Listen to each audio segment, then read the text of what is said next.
Hello and welcome to another episode of the Brandon Ramsey College Basketball Show. We obviously have a lot to get into today because we now have an NCAA tournament bracket in our hands after Selection Sunday yesterday. The regular season is no more. We have gotten through Champ Week and we are now here to the very, very best time of year for us college basketball fanatics.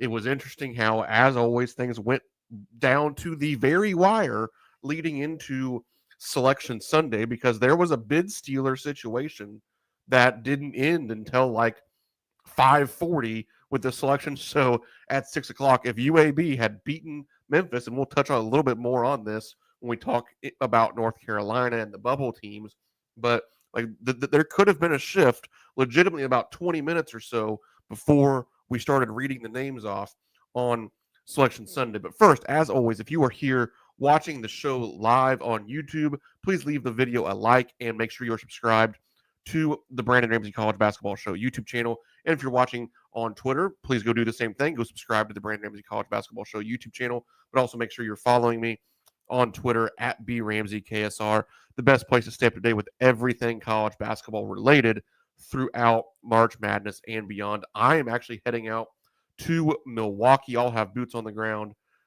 for the round of 64 and 32 there in Milwaukee, obviously following my Kentucky Wildcats out to that location.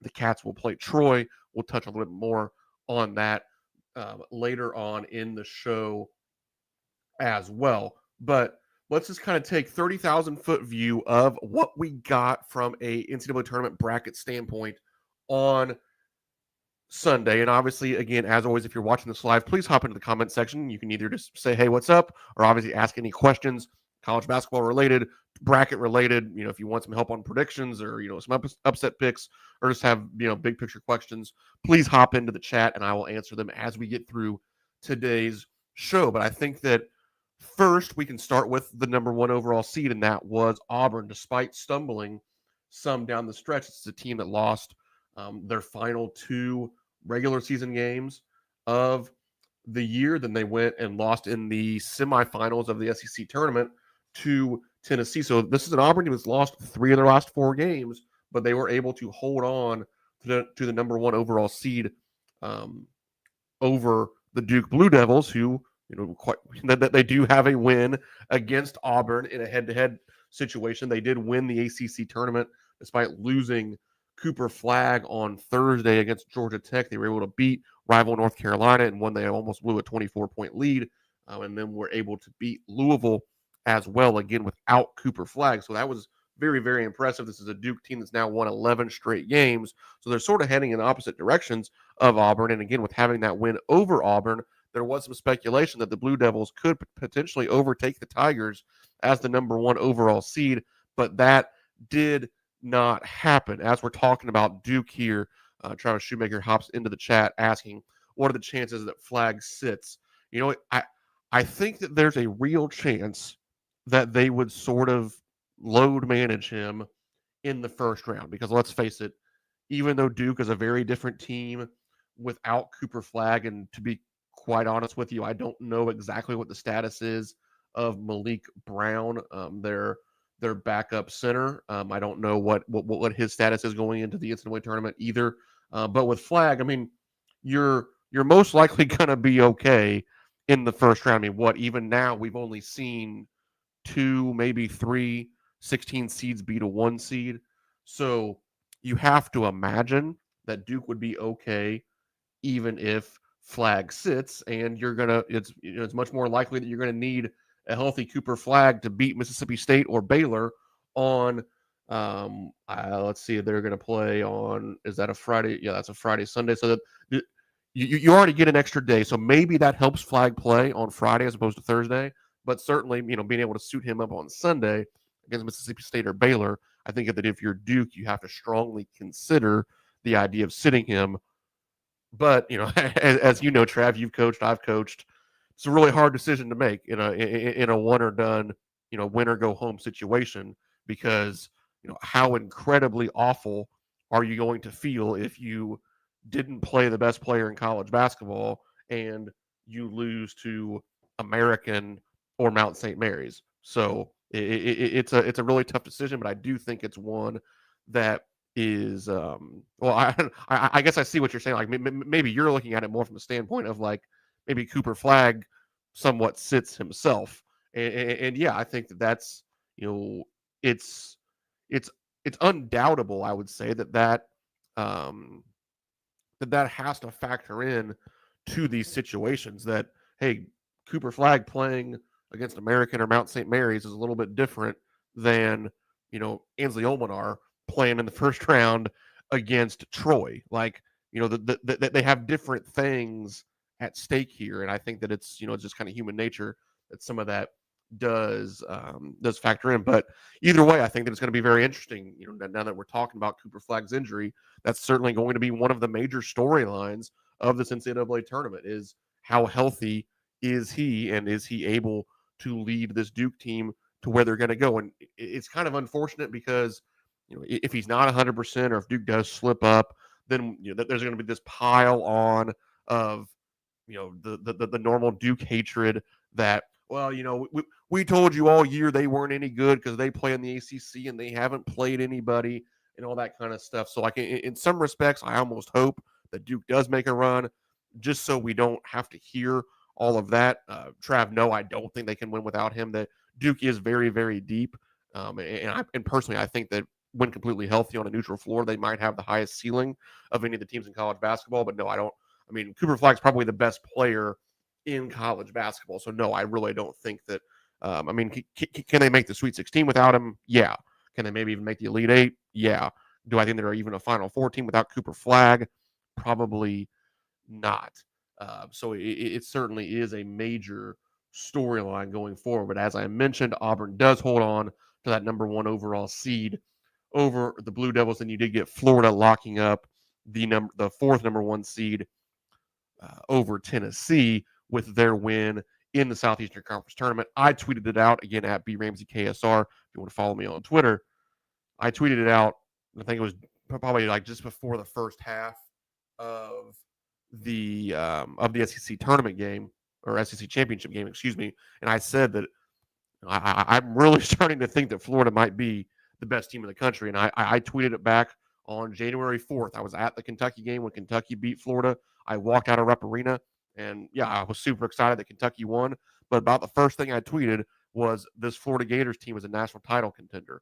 And now, 2.5 months or so later, I feel really good about that take in the moment because I really do think that they might be the most complete team in college basketball. Again, a top 10 adjusted efficiency team in KenPom, both offensively and defensively. I think Walter Clayton Jr. is probably one of the best individual players in the country that we don't talk about on that level quite enough. And then he has the help of Elijah Martin, who's played in a Final Four at Florida Atlantic. You have a veteran, Will Richard. You have Thomas Hawk and Alex Condon and those guys in the front court that have really, really come along. And I think that they are playing certainly their best basketball of the season now heading in to March Madness, and with getting number one seed there now, they're going to match up in the second round with either the two-time defending national champion UConn Huskies or an Oklahoma team out of the SEC who they've already played. And some of those second round SEC matchups were inevitable because, and I guess we'll transition into this now, 14 SEC teams made the NCAA tournament, with Texas being that bubble team who did find themselves on the right side of the bubble and got themselves to Dayton for one of the first four games. And it's going to be really interesting, those games in Dayton now, because you have some big time national brands and storylines in those two 11 seed playing games. San Diego State, who just a couple years ago was playing for a national championship, will take on North Carolina, obviously one of the blue bloods of college basketball and a controversial entrant into the NCAA tournament. And then you have Texas, obviously a big time national brand with a top 10 lottery pick in Trey Johnson, playing a Xavier team who quite honestly didn't live up to some preseason expectations, but did enough down the stretch in Big East play to get themselves an at-large bid. And I think that they are a very dangerous team. I was just texting with a buddy this morning about the potential of one of these play-in 11 teams. Like, they generally find themselves into the round of 32 or even the Sweet 16. And I think that you have some very, very interesting candidates here, because I think that all four of these teams are very capable of doing not just because of their brand name and their track record, but because of what they are this year. Like, again, you have a Xavier team that I think, before the season, I thought they were a Sweet 16 type of team. They haven't really lived up to that, but the way they shoot the ball, I think that they can make that run. With Trey Johnson in Texas, he certainly is capable of leading the Longhorns on a run, and they certainly come battle tested, having played in the Southeastern Conference. Then North Carolina is North Carolina. San Diego State, like I said, has just recently played for a national championship. So I really do think that these 11 seed play-in games in Dayton are very, very compelling this season. We'll talk about more about the North Carolina situation here in just a second, but I do want to get to BBN's comment here on YouTube saying, I'm not discounting Troy, but how does Kentucky match up with Illinois and Will Riley? Yeah, we'll talk about that, and then I'll get into some more of the Kentucky Troy matchup in a little bit. But in terms of looking ahead, and just my big picture thoughts on Illinois, I'll admit when they were running down the bracket, Illinois was introduced as the number 6 seed, and I had a feeling that Kentucky was about to come as that 3 seed in Milwaukee. I let out a little bit of a grunt of like, dang, I really didn't want it to be Illinois. And here's the reason why.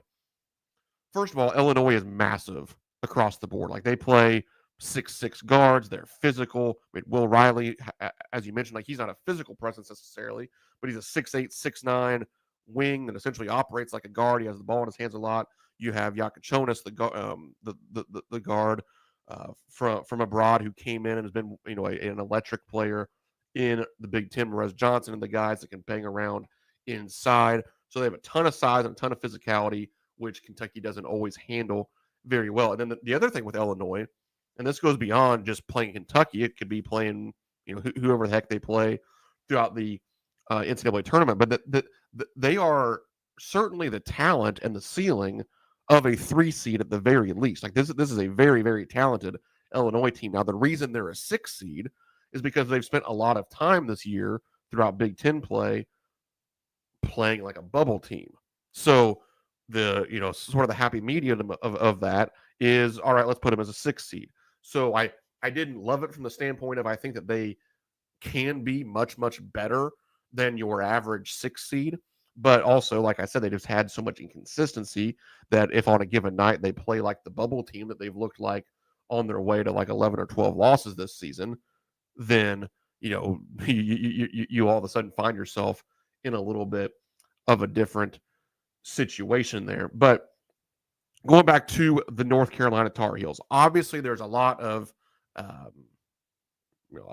lot of conversation around this topic, and I'll admit I say it a lot on Twitter. Again, Abby Ramsey KSR. I'm not a bracketology guy. I watch as much college basketball as anybody in the country. I partake in KenPom and the net rankings and all that kind of stuff. So I take in the information probably of a bracketologist, but I just don't get into making the brackets and comparing resumes. It's just not the side of the game that interests me necessarily. So I don't follow that stuff super closely. I just have a general sense because I follow other bracketologists and I watch the college basketball games. And I knew that going in, it was probably a long shot for North Carolina to make it. I probably wouldn't have had them in the field just because I've watched them play, and I just don't really think they're all that good. I probably would have had a team like Indiana in over North Carolina, to be quite frank. But I didn't realize that their athletic director was the chairman of the NCAA selection committee. And when I saw that Bubba, whatever his name is or whatever, popped up and they asked him the question and it said athletic director, North Carolina, I literally laughed out loud. I was like, what? I mean, I get it. I'm not blind to the fact that athletic directors chair these boards and make up these committees. But first of all, what are we like? Maybe we just shouldn't do that.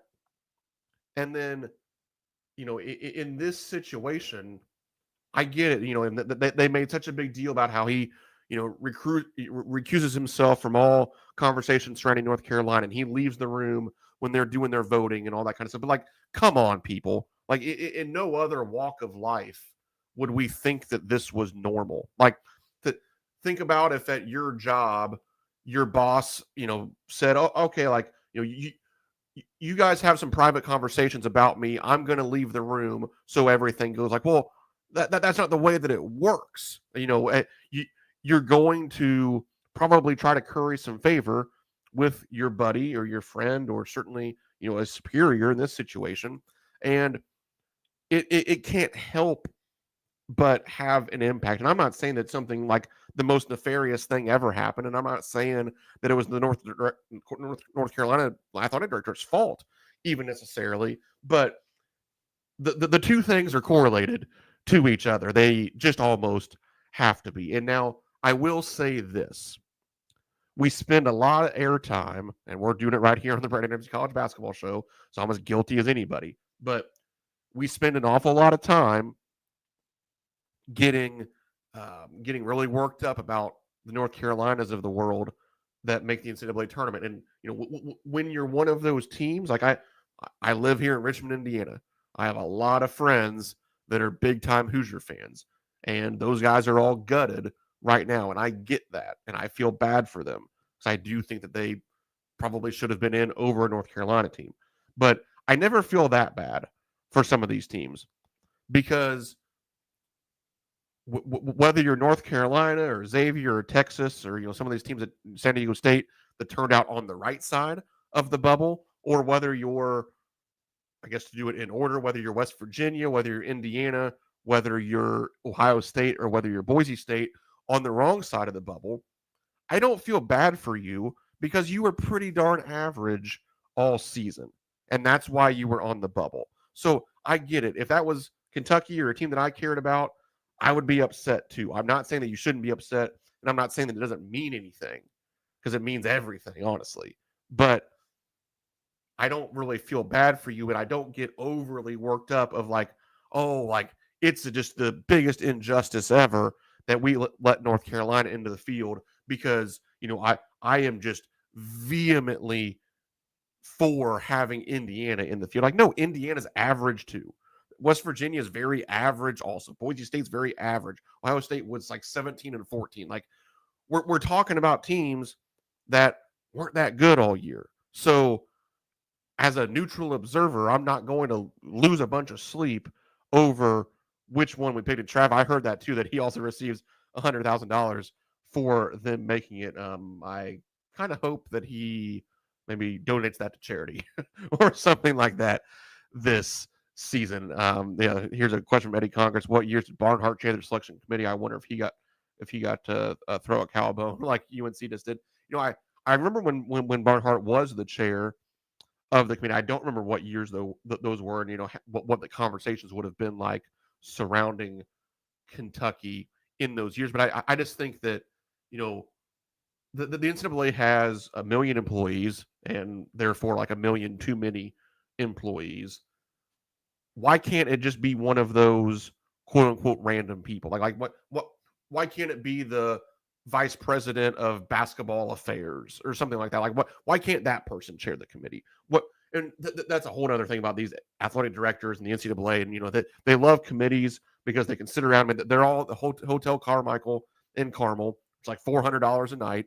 They're eating at the freaking cake bake shop every night, getting $15 desserts. Then they're going to Ruth's Chris and they're going to Anthony's Chop House. Like I'm literally naming off the places in Carmel that I would be going if I was them. Like they're getting all this stuff comped. It's a great time. They can hang out with their buddies and just trade money with one another. And that's one of the bigger issues with NCAA in general. So we have way too many of these stupid committees as it is, and there's way too many people involved in these stupid committees. But it's just the way that it works. Travis says has to be an AD, so have 4 ADs, one from each conference. Chances are you have one that isn't on the bubble. Sure, but you say it has to be an AD. Like, it only has to be an AD because we say it has to be an AD. It doesn't have to be an AD. I promise you. It could be you. It could be me. Like, yeah, but maybe right now it has to be an AD, but why? Like, just have it be somebody, like, just have it be somebody different, or have it be Jay Wright. Like, have it be a retired coach. I don't care. Like, it just seems like that maybe like being one person removed from the situation would help just a little bit. But again, here I am. I'm getting really worked up about it. And I said I shouldn't get worked up about it, but that's just the way that this stuff goes. And it is frustrating. Like I said, for the teams to get left out, I do, I sympathize for them, but I don't feel all that bad for them because we're talking about a lot of average teams. Let's move on from talking about the average teams and let's talk about the really, really good teams. And I've done this a few times throughout the season. I want to do it again here today.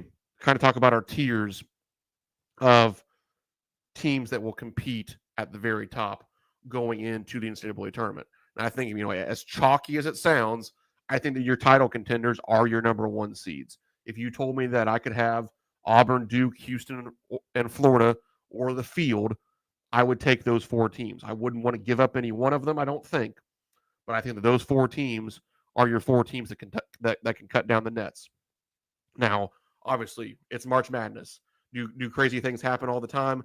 Yes. And will I just sit here in utter shock if somebody else wins the NCAA tournament? Not necessarily. But I really would. I would take those four teams over the field, given an opportunity to bet on that. Now, teams that I think that can make the Final Four, and obviously here, once you make the Final Four, once you get to San Antonio, could you end up cutting down the nets? Sure. But I think the teams like Alabama and Tennessee certainly are teams that can make it that far. And I've talked about this multiple times, I think that even with as good as their KenPom numbers are, and they are better than what people give them credit for, I think that ultimately Alabama's defense could be an Achilles heel for them and a little bit of their reliance on three-point shooting, though that's not as big of a deal this year as I thought it might be for them because they're so darn good getting to the rim and scoring from two. And then conversely with Tennessee, I think that their reliance on their defense and reliance on Chaz Lanier being hot offensively would be keep them from winning 6 in a row. Can they win 4 in a row? Yeah. Can they win 6 in a row? I really don't think so. I'm going to throw St. John's into that kind of flawed Final Four team as well. They are certainly as well coached as anybody in the country. They're as elite defensively as anybody in the country, and they're going to make every single team they play uncomfortable for 40 minutes. But does St. John's have the offensive firepower to win 4 straight games? I don't see it. So I would throw them into that Final Four contender as well, just rounding out the 2 seeds. Michigan State, kind of the same thing. I think that they're maybe the most well-rounded in theory of all of those teams. And with the way that I think they check the box of having a star now. That is, I think Jace Richardson can be a star in March that could lead them to some special things. Jaden Atkins is playing well. I think that their front court is inconsistent to some extent, and they don't shoot the ball well enough. I don't think you can win an NCAA tournament when you're shooting, you're making 5 threes a game. I just don't think that's the recipe for it here in 2025. And I think that they have the tools to potentially make a run, but they also have the tools, as Travis just mentioned. I think that they have the tools to potentially get beat by a team like Marquette. If Cam Jones and David Joplin, those guys get going in round 2, it could be a short stint even for Coach Izzo here in March. And I just don't see them cutting down the nets necessarily. Going beyond those teams, I think Texas Tech is probably your next most complete team. It's to me just more of like, as good as JT Toppin has been this season, and he has been outstanding, is a team led by JT Toppin right now good enough to win the NCAA tournament when you have teams like Duke and Auburn and Florida and Houston out there waiting for them? I don't know if that's going to be the case. So I would throw Texas. I would want to throw Texas Tech in there into that discussion. Honestly, a team like Maryland, I've been super high on. They're a 4 seed, probably Maryland and Wisconsin, the other 3 seed.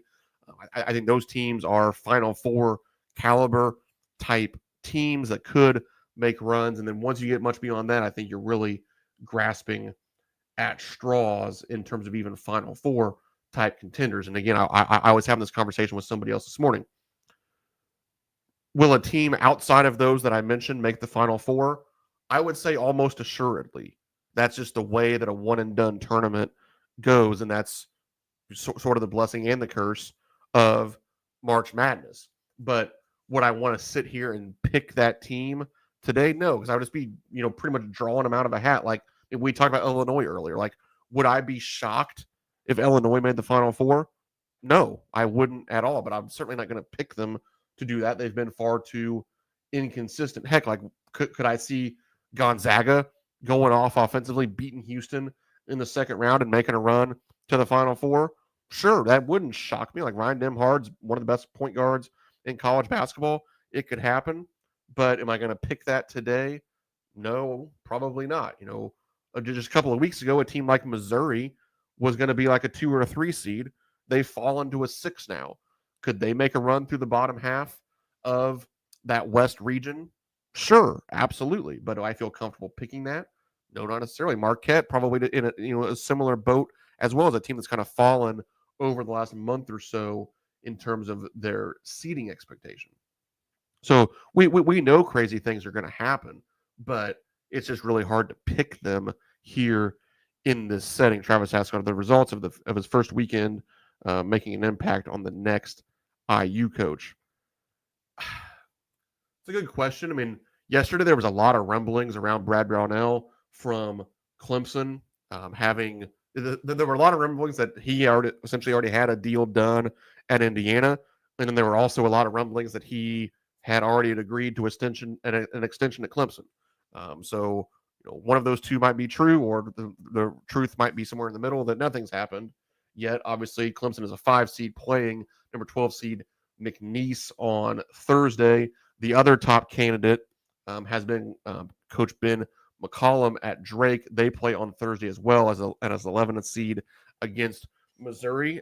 So, like, do I think that IU is going to get into a situation like let's say it really is down to those two guys, and one of them makes the Sweet 16 and one of them is out? Like, I don't necessarily think that they would be in a situation where they're just going to like hire the one that's available sooner. I think that they're going to wait and get the guy that they want to get. But it is interesting, but both of the names that have been rumored the most here recently are playing in the first weekend. They both play on Thursday, and we'll see how far they advance. I do want to talk about, just because I am a Kentucky fan, I want to talk about the matchup with Troy a little bit here. Now, as soon as I saw Troy, I think that it's an interesting matchup, to say the least. Now, am I going to sit here and try to make you believe that Troy is like this SEC caliber team that's going to give Kentucky every single problem? No, I'm going to sound like I'm doing that, but that's not my intent. They would have finished last in the Southeastern Conference this year. They're probably not quite as good as even South Carolina or LSU, though it is close, at least on those two teams. But what makes it interesting from a first round NCAA tournament situation is Troy is a unique style team. I liken them to a mid-major Texas A&M, and we all know my thoughts on Coach Buzz Williams and Texas A&M. I hate the style of play, and I don't like that we're going to have to play against that in the first round of the NCAA tournament. But Troy is a little bit like that.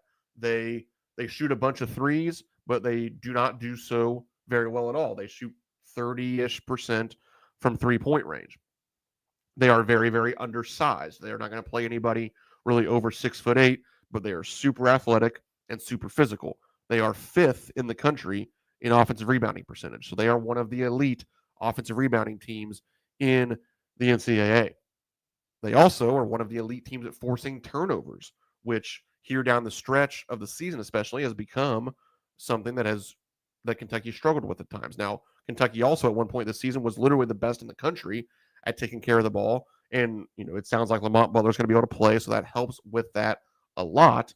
But still, there's a lack of depth when it comes to ball handling with this Kentucky team, certainly. And Troy is 7th in the steal percentage in the country. So they're going to get out into the passing lanes. They're going to switch everything. They also play a pretty high percentage of possessions in zone defense. So that's going to be something different to prepare for. They press on over 20% of their defensive possessions. So that's going to be something else to prepare for. And I don't like preparing. Not necessarily, I wouldn't call, just finding out Sunday night to Friday, short notice. But I don't like preparing for something that you can't really pull from past games a whole lot, because a lot of teams, especially in the SEC, you're not playing high percentages of zone, you're not playing high percentages of press, and then you mix that in with a lot of switching man to man, undersized, all this kind of stuff, and it's not going to have a lot of carryover to other future games that you would play in the NCAA tournament. So like having these sort of weird, quirky one-off type of opponents in the NCAA tournament, that's where upsets start to breed themselves, and that part of it worries me a little bit. Then you have Trayton Conroy, the Troy's best player. He was a first-team All-American, or Trayton Conroy, excuse me. Conroy, he was a first-team All-American in the junior college ranks a couple of years ago. Now was the Sun Belt Player of the Year this year. From a size and physicality standpoint, I'd liken him to Bruce Thornton of Ohio State, a bigger, physical kind of bulldog type of point guard, much more of a playmaker and downhill scorer than he is shooter. He's only 27.7% from three-point range this season, but he is very willing. He's going to shoot a lot of them, be super aggressive, getting downhill. It's going to be a very difficult one-on-one matchup for Lamont Butler and the rest of the Cats to try to slow him down out on the perimeter. Then they have brothers Miles and Marcus Rigsby, both on the wing, and you're just going to have athleticism and aggressiveness defensively. So you're crashing the glass if you're Troy. You're getting turnovers, and I think that if Kentucky can just limit those turnovers, then I think that you'll be okay, because you're going to be able to score on them enough, and I think that it's going to be hard for Troy to score enough to keep up with Kentucky. And that's the one good thing about the matchup, is that Kentucky, generally speaking, against teams that aren't the best offensively, Kentucky's been able to just score enough to find ways to win. And when you look back at Troy's 3 games this season against high major opponents, they lost 65-49 to Arkansas. They lost 82-61 to Oregon, and they lost 62-42 to Houston. So those are all NCAA tournament teams, very good teams that they played, but they've scored 49, 61, and 42 points against them. And even if you want to argue that Kentucky's not as good defensively, even though we're 18th in adjusted defensive efficiency since February 8th, I think that you'll see that you can just hold this Troy team, hopefully under 70, find a way to go score 70, and then at least you're in a situation where you can survive and advance. I want to hit a few comments here that have rolled in from Foggy Wonderland. First, Travis says, "Did Drake making the Sweet 16 get him the job?" I mean, I would sure think so. Like, I think it should be Ben McCollum anyway. I don't get excited about Brad Brownell. He's a DePaul grad, so it'd be kind of cool. But I think that Ben McCollum, 2 years ago, Brad Brownell was about to get fired from Clemson, so I wouldn't get super excited just because he's had some success here in the last couple of years. I'd rather hire Ben McCollum anyway, regardless of what success Drake has in the postseason. Foggy Wonderland hops into the comments saying, why does anyone respect St. John's as a top 10 team in the country and a 2 seed? They've done nothing of significance other than losing to losers. Is it the romanticization of Rick Pitino? Well, quite frankly, I would say that what you just said just simply isn't true. They are 30-4 this season. Their 4 losses are by a combined 7 points to Baylor, Georgia, Creighton, and Villanova. So 3 of those 4 teams are playing in the NCAA tournament. So you're talking about a team that has the best defense in college basketball. They just won the Big East tournament. They've beaten UConn. They've beaten Creighton. They've beaten Marquette multiple times. They have 4 losses by 7 or 8 points. Literally could be undefeated. I don't know what more you need other than for that to be a 2 seed. To me, that's like that's pretty much a 2 seed resume if I've ever seen one. Eddie Conger says, thankfully, Troy is only a 30% shooting team from outside and have no high-volume Chet Golke types that can shoot you out of a tourney. They also don't have much height and not a lot of 4th, 5th-year guys. Yeah, they have a couple more 4th, 5th-year guys than you might think, because some of those guys come from junior college. So though they haven't been even in Division I a lot, they are still a little bit older, with Connerway being one of those guys. But yeah, you're right, though. They do have a lot of sophomores and juniors on this team. I mean, to me, honestly, Connerway is the one guy that could get hot from three. Now, again, he's a 27.7% three-point shooter. So do I expect it? No, but he does shoot a ton of them. So, and he's a Sun Belt Player of the Year. So could he go 7 for 12 in the game and make it a real problem? Yeah, it could happen. But the percentages would indicate probably is not going to happen. Foggy, you can make your college football comparison if you want, but St. John's is one of the 8 to 10 best teams in college basketball. I don't know what to tell you. You're just gonna have to watch the games to to think that. Quite frankly, I mean, they played in the Big East. It's not like they played in the MAC. I mean, they pretty much ran the table in the league and looked amazing doing it. So I don't know what more. There's utterly no comparison between St. John's basketball and Indiana football. I kind of figured that's where you were going to go, but they literally haven't. Those comparisons could not possibly be further from the truth, quite frankly. But anyway, there we go for today's show. I think we got some good stuff covered there. I will be back. Let's see. Will I be back? Yes, I will be back on Wednesday for another episode of All Fired Up with Brandon Ramsey. We're going to get more into predictions and really breaking down the bracket. Like I'll probably maybe even go through and fill one out, give you some upset picks that I do like, at least maybe select even an official Final Four for the show. So make sure you tune in on 12:30 p.m. Eastern Time on Wednesday here on the Brandon Ramsey College Basketball Show YouTube channel. Make sure you like the video, subscribe if you haven't already. Go follow me on Twitter at BRamseyKSR. I appreciate y'all being here live, and have a great start to your week and enjoy getting to fill out some NCAA tournament brackets. Thanks.